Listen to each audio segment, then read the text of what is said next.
Welcome back to the channel. My name is Jeff, and today I would like to do something I'd like to do monthly, which is a monthly media wrap-up.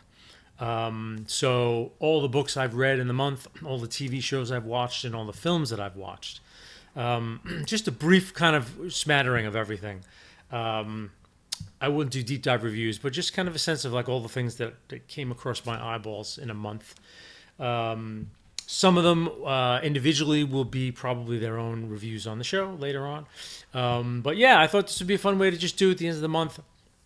If it gets to be too long, maybe I'll do a mid-month wrap-up and the end of the month, because with the TV and film in there, it might get to be a bit much. But anywho, unimportant details. Let's get to the wrap-up. So the first three books on the wrap-up are from Lee Child.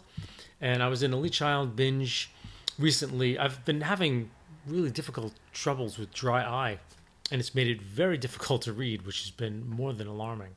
So I've been doing a lot of audiobooking, and Lee Child's style is that it lends itself well to audio. I think sometimes some authors' style, some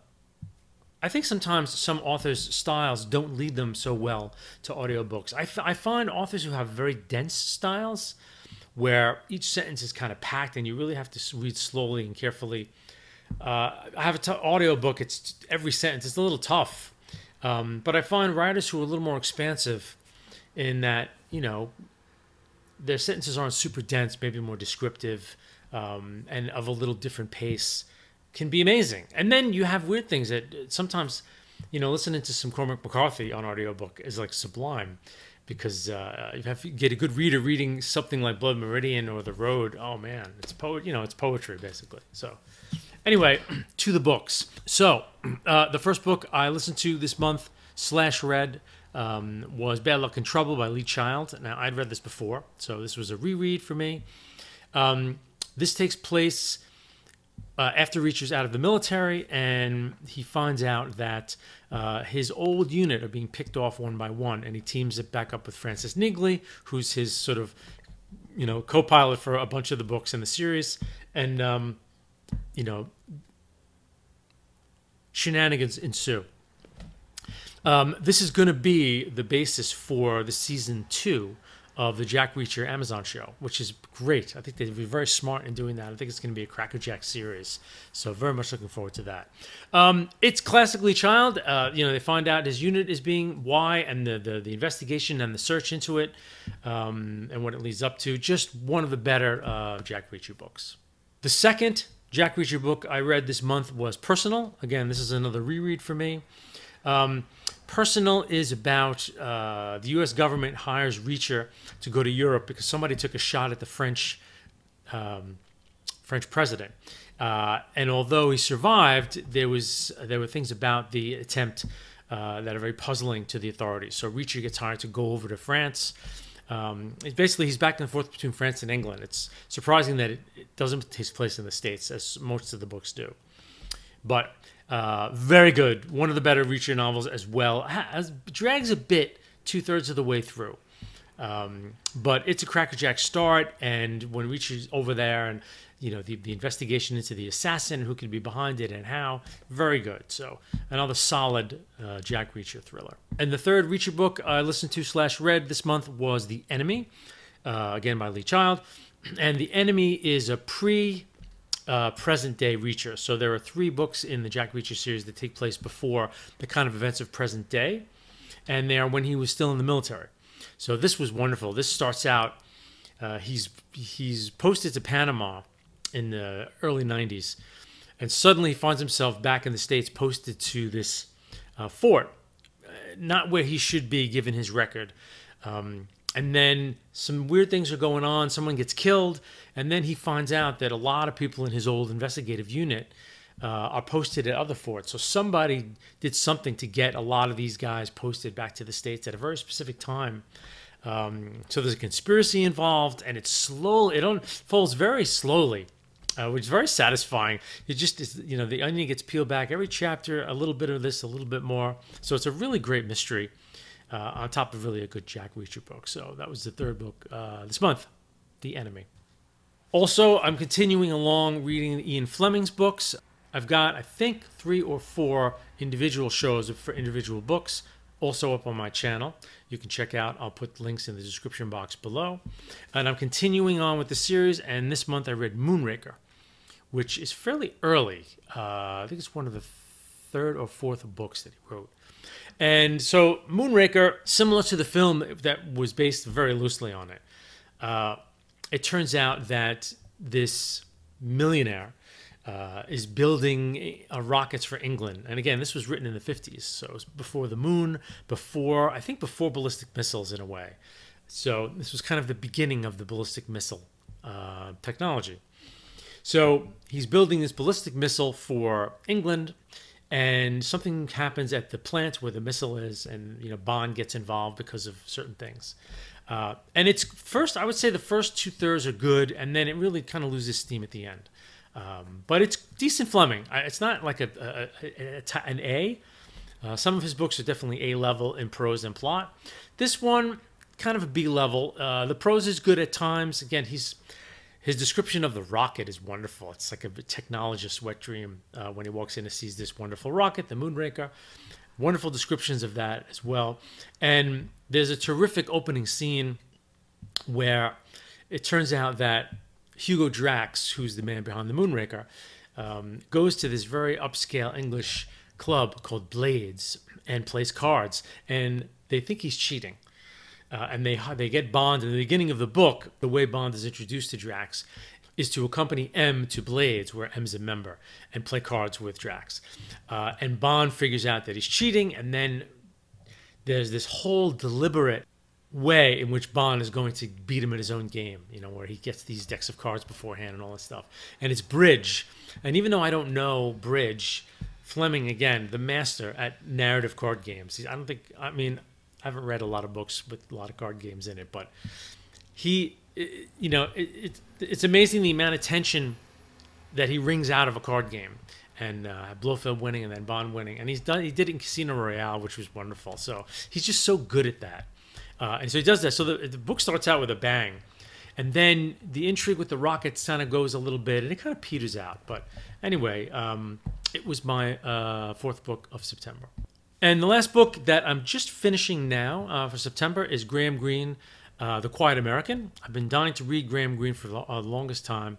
I think I read The End of the Affair or The Heart of the Matter a long time ago, and I remember not really remembering much about it. So I'm going to do a standalone episode just for this book, because I have a lot to say about this. It's my first encounter with Greene, really consciously. Overall, I enjoyed the read. It's curious. I find Greene a weird mix. His sentences are, sometimes you just want those crisp British sentences that they know how to do so well. And he's great at that. And yet there's a diffuseness to his writing that's odd. Like in a weird way, sometimes I don't feel like I know what's going on, or I don't know where I am, or I don't know where the characters are. Things move very quickly. So he's diffuse in certain ways, and yet his sentences are crystal clear. And basically the plot of it, another interesting part of this is that it takes place during the French Indochina War. So when the French were in Vietnam before us, because it was written in the 50s. I'm thinking now that Moonraker and this written in the 50s, I didn't really think about it. It's kind of odd. But I think those things happen with readers. So it starts out with you're with this foreign correspondent, this British narrator, Fowler, and there's this young brash American who's just come to Vietnam, and he's got a lot of ideas about what can happen. But during this, there's also the war between the French and the Vietnamese and the communists.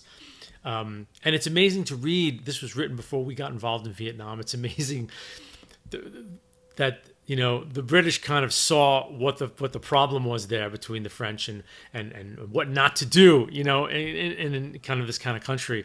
And yet we came in afterwards and did it all over again on a grander scale. Like they kind of already knew that getting involved in politics and military activity in this country was a mistake for so many reasons.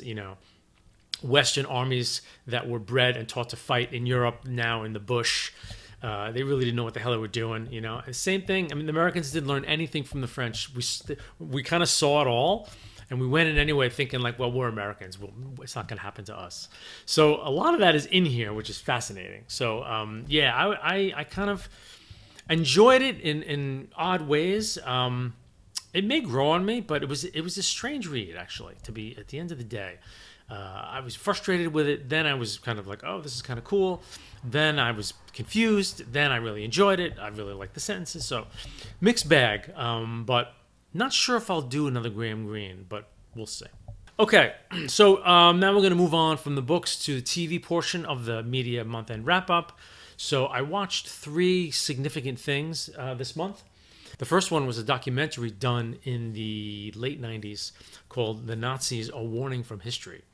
It was done by PBS. It was amazing, absolutely amazing.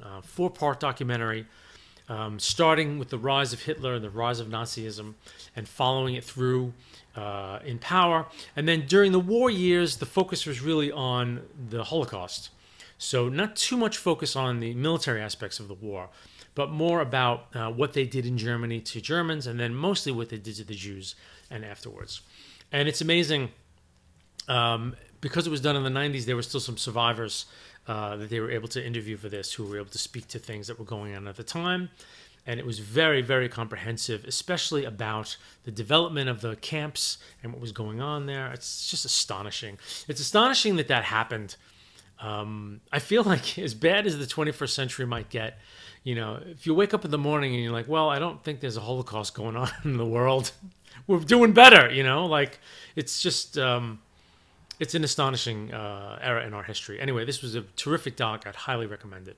I also watched another documentary. This one was about China. It was called China, A Century of Revolution, and it was phenomenal. I knew next to nothing about Chinese history, both ancient and modern. And I don't know why I got to be in my bonnet to watch this, and it was astonishing. Again, late 90s. I think PBS sponsored it. It is so well done. There's so many interviews with folks who survived all these eras. It starts out in the early 20th century, Chiang Kai-shek, and the initial communist struggle between Chiang Kai-shek, the nationals, and the communists, and goes through the entire rest of the 20th century. World War II, then the communist takeover, the Great Famine because of the leap forward, then the Cultural Revolution. It's just, I never really knew the level of suffering that the people in this country have endured in the last 100 years. It's, I mean, maybe it's, I don't think it's even equal by the Soviet Union, because I don't think it was so bad. It seemed not to be as bad in the Soviet Union in the 50s and 60s as it was in China. 30 million of their own people starved to death when the government, you know, wanted more grain to mechanize the country. It was just I was blown away by it. It was very authoritative. It moved very well. It took its time. I think it's 3 2-hour episodes, from what I remember. Actually, let me look on the back. Yeah, 3 2-hour episodes. It's amazing. I would highly recommend it if you don't know much about China. It will just give you a whole insight into maybe not the Chinese government, but the people who actually live there and what they have been going through for generations. Anyway, it was a wonderful thing, and I can't recommend it highly enough. I think it's out of print. I watched it on YouTube, so if you want to find it on YouTube, you can. But I got it used. I had to own it in case China doesn't like it and someday, you know, puts pressure on people to buy. They buy them all up to squelch it, you know, because they do that kind of thing. So yeah, highly recommend. I've also been watching a TV show called Endeavour. Back in the 80s, there was a BBC detective series called Inspector Morse, which I've never seen. It's funny that I've seen all the spin-offs, but I haven't seen Inspector Morse. But Morse is this really brilliant, irascible detective, very unorthodox, is a mess in his social life, and his partner Lewis. So I came to this world. It's basically the Morse universe, the Morse shared universe. I came to this world from the TV series Lewis, which was on PBS in, I think it started in the aughts and went through to like the late teens of this century. And it's basically Inspector Lewis was Morse's sidekick partner in the earlier series, and now he's the main guy, and he has a partner who's actually personally wise very similar to Morse, which is great. So Inspector Lewis was great. It's a cozy. It's not a great penetrative, detective series. It's a cozy English series. It takes place in Oxford. After a while, you're like, Oxford must be the murder capital of the world. The amount of deaths and killings that happen in just the town of Oxford in England because of the Lewis show. It's unbelievable. But, you take certain things with a grain of salt and you get to really like the characters. And it's just a nice thing to tuck into after a while. There were 9 seasons of Lewis. So now they did a prequel to Lewis called Endeavor because Morse's first name was Endeavor Morse. So the series that just wrapped up, I think this year, I think they also did 9 seasons, was called Endeavor. And it starts out in the 60s when Morse was, a constable, detective constable on the force, and when he was a young man and what he was like as a young guy. And it's good. It's good in the same way as Lewis is good. It's not Prime Suspect, it's probably not Happy Valley. I haven't seen Happy Valley, but it's not super serious and super well written. But again, it's a cozy, you really get to know the characters, and there's moments in each episode that have their merits. As the seasons go, I think the first 3 or 4 seasons were really crackerjack. Season 5 and 6 now, I'm starting to feel like they're not sure what to do, and the writing is getting a bit spotty. So not so much. But at that point, when I get into an English cozy show, I don't care. Like, as long as the show, the episodes are fairly decent and they don't take the characters and do wild things with them, I'm quite happy to watch it. So if you're into that kind of thing, I would recommend Endeavor. It's more personal cozy for me. And I have stalled at this point. I think I'm in season 6. I've kind of binge watched up to season 6, and I've stalled to this point. So I got a couple more seasons to go. I'll hopefully finish by the end of the year. Okay, so the third section of this media wrap-up of the month is the film section. So I'm going to just briefly talk about the movies that I saw this month, either for the first time or on a rewatch. And we'll start with the first one on my list, which is The Flash, which is the new Flash film that came out this summer. What's happening to the DCEU? I have no idea. Like, it's a complete disaster. Marvel's. I think Marvel's done too. I think after Endgame, what has Marvel done besides Black Widow that I've even gave a shit about? Nothing really. So I feel like the Phase 4, 5, and 6 for Marvel, I could care less. But the DCEU, man, what a disaster. I mean, even the first set of movies was not great. Man of Steel is probably one of the best movies they've done, which is scary to think. Again, it's funny how DC is trying to do Marvel. Right? First Marvel does the shared universe, then DC now wants to do it. Then Marvel does the multiverse. Now DC's doing the multiverse. So DC's using the Flash to be the vector for creating a multiverse in the universe, which means you get to have characters from old TV shows and other versions and other movies. It's something that I think is a moment in both franchises when you crack open that encyclopedia of like, okay, we're doing the multiverse. And it's going to be such fan service because we can have 3 Spider-Mans, we can have 4 Batmans, we can do this. Once that happens, I think something under the waterline happens where the believability of the franchise is you've completely eroded it. I mean, not that, these are hardcore literary movies, but it doesn't matter anymore now because of the multiverse in both of these franchises. Some character dies, well, we'll do a multiverse character. Like, I think in the new Star Trek Discovery, Star Trek has the mirror universe, right? So I think one of the characters died, and then the mirror universe character came over and like became a good guy. I think it was Michelle Yeoh because they wanted her back on the show. So like once you go to that place where death is no longer, in comic books death isn't real in some sense, but the better franchises will make it more real. But once the multiverse is cracked open, who cares? Like, and in a sense, this whole Flash movie, by the time it ended, there's one little kind of trick thing at the end. But at the end, it was sort of like, well, everything that happened didn't really happen. We fixed it. So it didn't really happen. And then something happens at the very end where you're like, oh, no, I don't know if he really fixed it. So that kind of makes it so ephemeral. But anyway, they had a great idea for the Flash. They had a character-based idea. Because Flash, kind of like Bruce Wayne, his mom dies. In this case, they blame the father, and the father goes to prison. And the Flash spends his adult life trying to get him out, trying to prove that it wasn't him. And so this starts the plot. And then, but once you get into the machinations of how he's going to do this, you're doing time travel, you're doing all kinds of things, alternate universes. And it's basically like, a Batman movie at some point. Michael Keaton comes on the scene and kind of steals the movie. But also part of it is Ezra Miller. There's another Flash that comes into the story, and they're both Ezra Miller.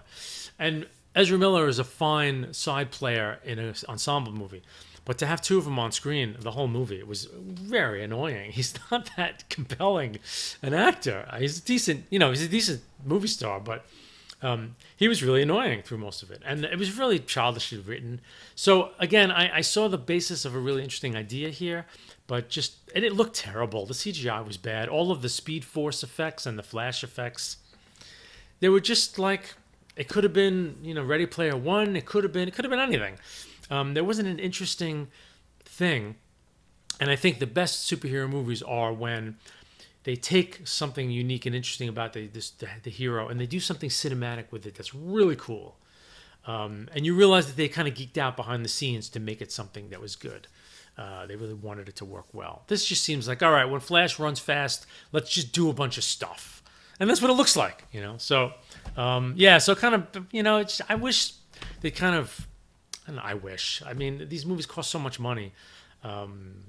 It's amazing that Marvel did what they did, but I have no idea what the DC universe is going to do. I mean, I really enjoyed the Batman film. It was flawed, but it was really a filmmaker's vision, and it was what it was. I didn't like the Joker at all, but again, it was a filmmaker's vision. It was just that thing. They weren't connected to larger universes. So there's a part of the DC universe that not, that I'm like, make more of those make these little indie universes and have them be their own little thing, and give a filmmaker full reign. They make more. Maybe you make more movies at a lesser budget, but make them with interesting. Give the filmmakers a wider range, and let them make cool movies. I mean, they're superhero characters, for God's sakes. Put them in the hands of a director who's got a little something to say about it. So. Anyway, very disappointing. The second movie I watched was Catch Me If You Can, which is a Steven Spielberg movie, which is about this guy in real life. I forget his name because I don't take good notes for this show. But he kind of just conned his way through his entire career, conned his way into being a pilot. Not that he flew planes, but part of being an airline pilot is you can ride for free whenever you want, as long as you can kind of prove you work for the airline. You just walk on a plane. There's sometimes in the cockpit there's an extra third seat for the pilot, which is kind of cool. So he did this for years, and then tricked the company into paying him as an employee, and then he somehow passed the bar without going to law school and became a lawyer. Like, it's a bizarre character. So it's Leonardo DiCaprio is the character. And then Tom Hanks plays the FBI guy who's chasing him. And they're both great. And this is a perfect part for Leo. The con man, kind of like, not quite, seeming a little smarmy, but just a little charming. And then Hanks, the hangdog FBI guy who's, everyone else in the department's laughing at him, but he knows how to get this guy. And Spielberg directed it. So it's good. It's not the deepest movie in the world, but as kind of a movie about this guy, sometimes it feels like a Scorsese movie, because of the kind of duplicity and the crime over the span of a whole lifetime, which Scorsese does in spades. So it's weird that it was like Spielberg doing kind of a Scorsese riff, but in his own way. It doesn't feel like a Scorsese movie. But anyway, I enjoyed it very much, and it was high time I got to see it. The next film I saw this month was an old film called The Sea Wolf with Edward G. Robinson, directed by Michael Curtis, who I believe also did Casablanca the same year, 1941, which is kind of amazing. Flawed movie, a very flawed movie. They changed the Jack London story and they add a character, a guy named John Garfield, who I like a lot, is added as an added character you can get in the novel. In the novel, this character, Humphrey Van Weyden, capsizes at sea. He's picked up by this ship, the Ghost, who refuses to bring him back to San Francisco, and he has to kind of serve on this whaling ship with this horrible captain, Wolf Larsen. But Wolf Larsen is also very educated, and he and Humphrey have these wonderful dialogues in his cabin about the theories of the day, the evolution and God and death, and they're great. And then, there's abject cruelty being witnessed as Larsen treats his crew abysmally. And then the last third of the novel, Van Weyden escapes from the ship and his adventures in getting back to shore. So it's great. It's a wonderful Jack London novel, classic. Everyone should read it. It's great. This not so great. Edward G. Robinson actually is terrific. Edward G. Robinson is an interesting actor because he can easily be get this guy out of here. He can easily be caricature. Even in Key Largo, which I love, it's caricature in a lot degree. But this one, he kind of pushes past it. And he's magnetic. There are depths to Wolf Larsen that he brings. Not so much the screenplay doesn't really, I don't think, digs out the heart of the London novel at all. They make it a sea adventure with a bad guy. But there are times when they do some of the cabin exchanges between Van Weyden and Larsen, and it's incredible what Robinson does. I never realized how great of an actor he is. I was impressed. I wouldn't highly recommend it, but if you're curious, if you've read the London novel and you're curious about it, and anything I said intrigues you, give it a shot. But the movie itself is kind of a lark. There's a femme fatale in this one as well, and it's just really a piece of its time. But Edward G. Robinson kind of pokes his head above the fray, and really makes it worth kind of a scan at the very least. Another film I saw, it was a rewatch, Skyfall, which is the first James Bond film directed by Sam Mendes, who did Skyfall and Spectre. So it was the third Daniel Craig Bond movie. There was Casino Royale, which was directed by Martin Campbell, which is my favorite Bond movie of all time. Amazing movie. Quantum of Solace, which was directed, I think, by Mark Forster, if I'm not mistaken. But it was done during the writer's strike, and it's a mess. They tried. I'll say they tried. But those first two Bond movies, Bond was young and scrabbly and brutal and, really much more intensely physical than he was in any of the other Bond movies, even the Connery movies. I mean, really, especially Casino Royale. Once Skyfall comes, Bond is a little bit more now. He's a little slicker. He's a little cool. There's a little more of the channeling Connery a bit.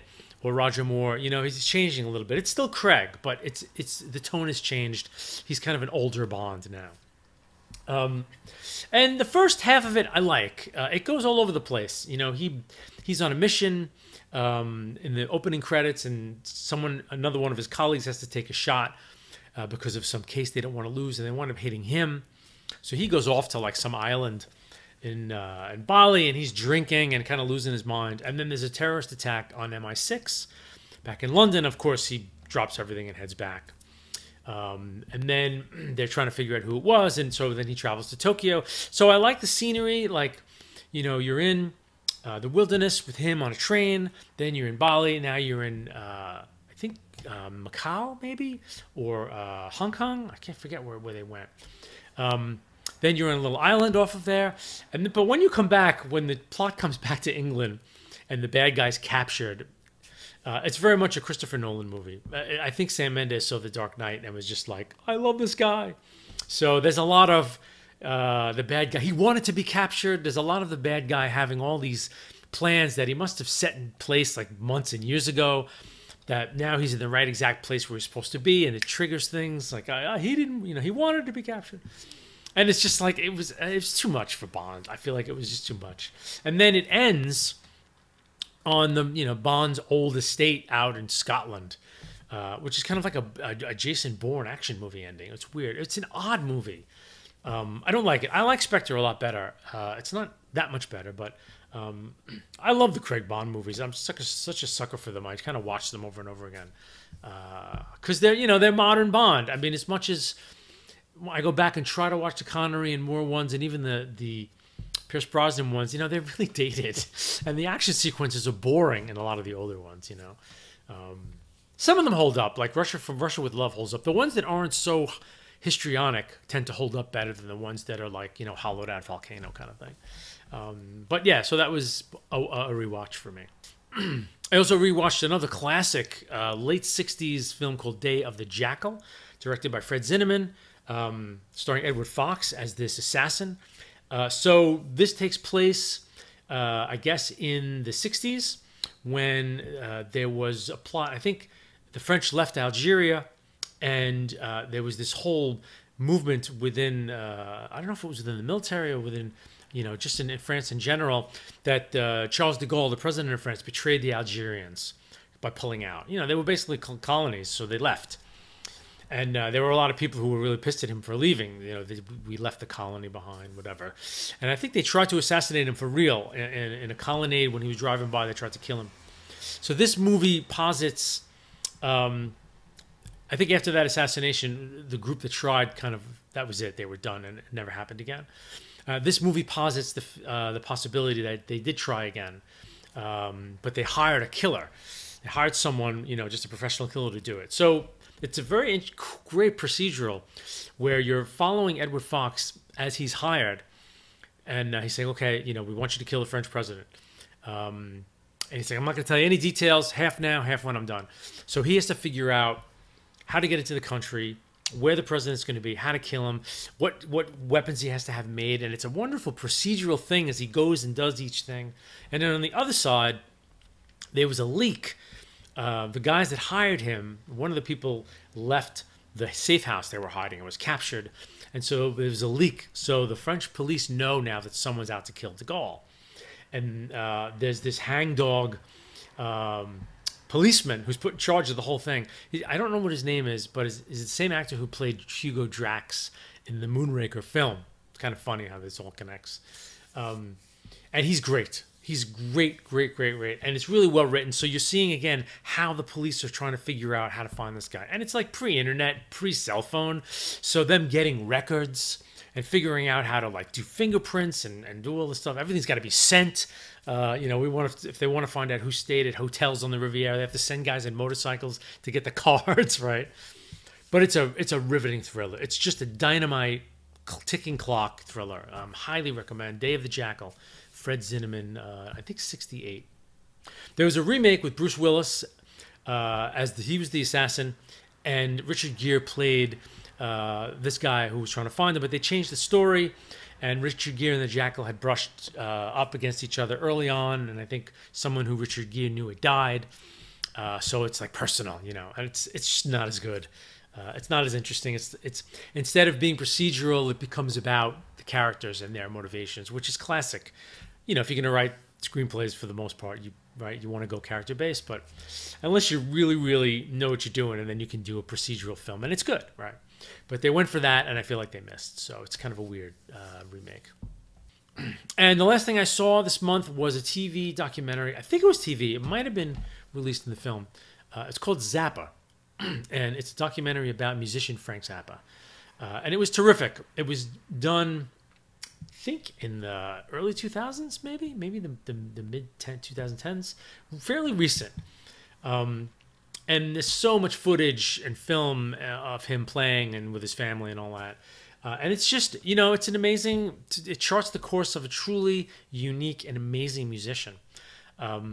Without regular radio play, basically through word of mouth, through a very narrow fan base, and through touring, Frank Zappa made a career for himself from the mid-60s, influenced the Beatles, strangely enough, as well. And made a career for himself. I think he died in the late 90s from cancer. It might have been a little later than that. But it's a really good documentary. It's not super authoritative because the family, I think, is involved in it. But it's just, you get a look at this guy and you get a look at what he went through and how he changed and what it was like to be in his band. And he's interviewed on all kinds of talk shows, and he's always, there are always these sequences where he's just very witty with the talk show host.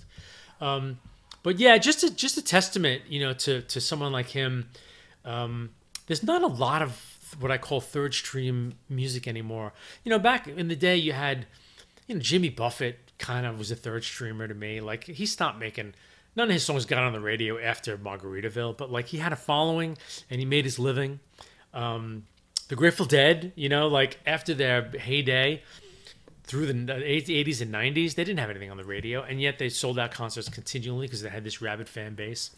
Zappa, same thing, you know, like, so they have a wonderful third stream musics everywhere, and now it's weird. Now it's like we have the big ones, and everybody else is at the bottom. There's very few in the middle, kind of making their way.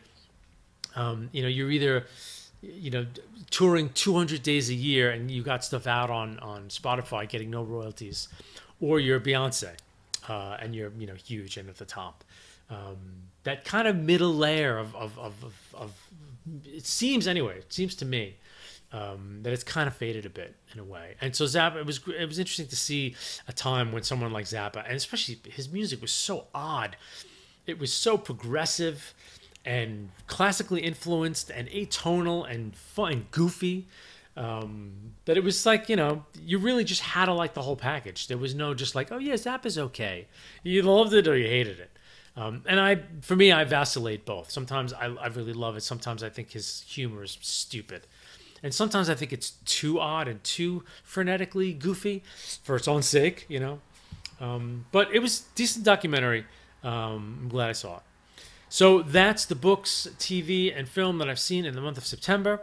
I'm going to try to do this going forward as just kind of a shallow dive into the things that I'm checking out during the month. And yeah, I would love some comments if you've seen or read similar stuff, or you have some recommendations from what you've heard here. Please, you know, let's start the conversation. Thanks for watching.